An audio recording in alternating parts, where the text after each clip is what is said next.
tämmöisenä laulaja- ja laulutekijänä niin joskus tekee semmoisia lauluja, jotka on itselleen ihan hemmetin tärkeitä.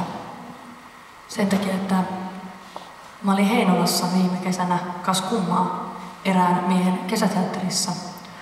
Ja menin sinne Heinolan kirkkoon sitten venailemaan, kun mä olin nähnyt 4 kertaa sen saman, ja mua ei enää naurattanut. Ja se olisi ihan hyvä, mutta ei siitä sen enempää. Mä menin sinne Heinolan kirkkoon, mun oikea äiti on muuten Heinolasta. Ja mä menin sinne kirkkoon, mä rupesin soittaa pianoa, että nytpä teen niinku biisiä, että tää tuska on niin kova, että tästä ei mennä niinku eteenpäin. Sitten mä olin siellä 5-6 tuntia siellä kirkossa ja rukoilin ja ikävöin ja hajoilin ja fiilistelin. Ja sit tuli tämmönen biisi. Ja mä oon niinku esittänyt tätä tosi harvoin missään. Eikä tää välttämättä tuu mihinkään, mutta jotenkin mä tunnen, että tää on ihan oikea paikka. Tää on rakkauslaulu. Tän nimi on Made in Heaven.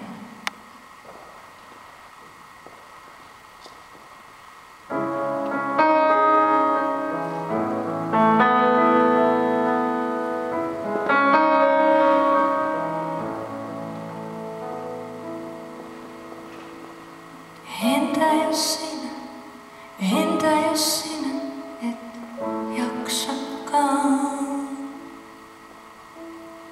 Entä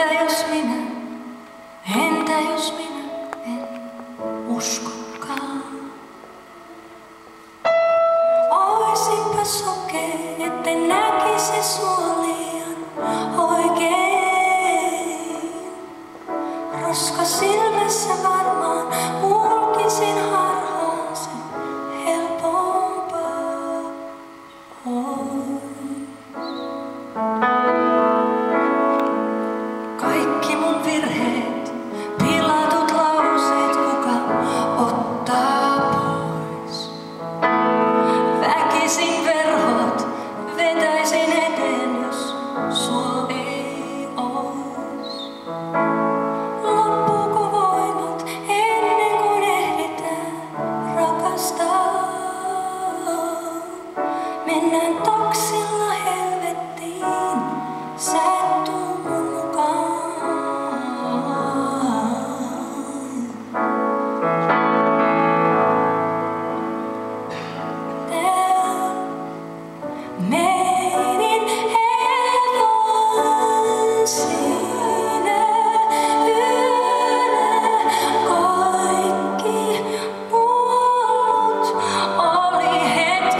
Sinä